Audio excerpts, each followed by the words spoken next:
Chapter 5, Lesson 5, on the journey to moral courage. Offense, as in being offended and giving offense, is the price of diversity. Hear me out on this one. Let me begin with a story. In New Jersey, some Muslims objected to my forthcoming visit to their university. One of them even called me a fascist, by the way.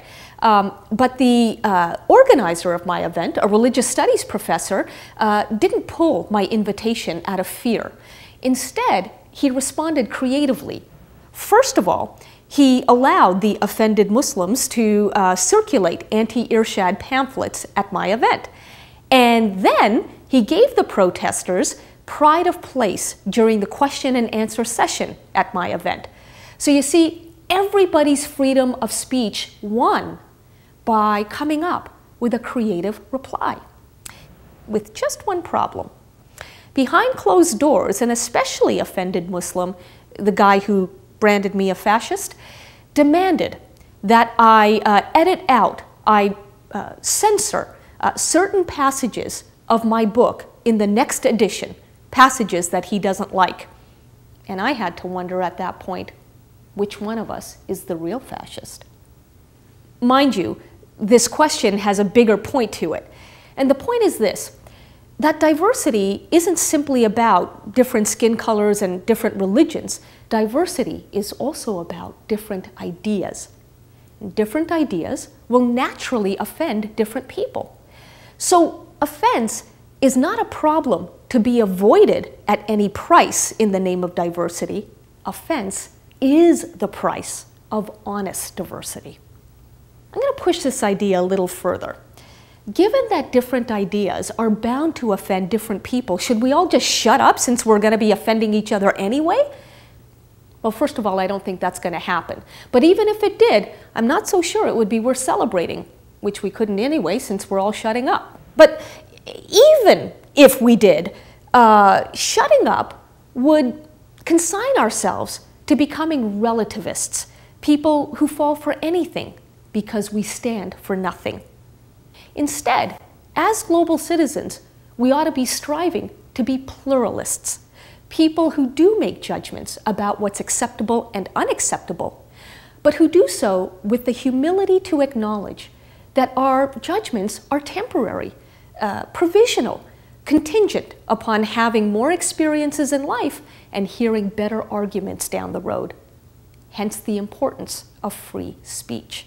All of which, of course, raises the thorny issue of those Prophet Muhammad cartoons.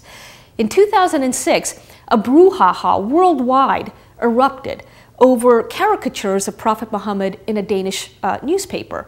Now, I took a pro-freedom stance, and a lot of Muslims who rejected my pro-freedom stance sent me the most obscene, nasty emails.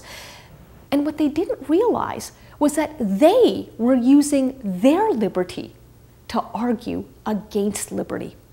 So the message and the lesson for them was, your freedom depends on letting others have theirs. And this brings us to the still percolating debate over the so-called Ground Zero Mosque right here in New York City.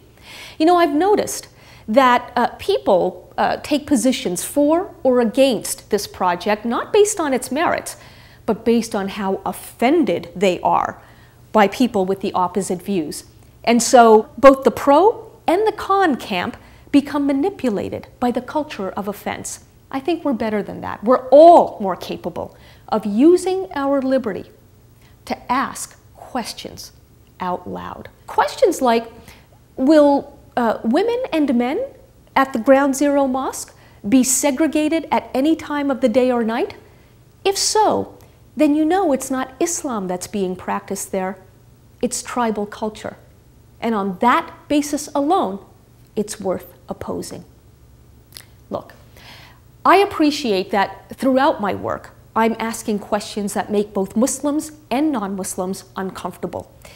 But I do it, I think, for a constructive reason. And the reason is I've learned that when people don't feel permitted to engage one another honestly, because they're told they have to respect diversity, their suspicions of the other only rise. where's our glorious diversity then? That's why the word respect needs to be carefully re-examined. Respect me has come to mean don't challenge me. But when we avoid asking each other pointed and searching questions, we're treating one another, implicitly at least, as infants. That's not respect. That's disrespect. That's also dishonest diversity.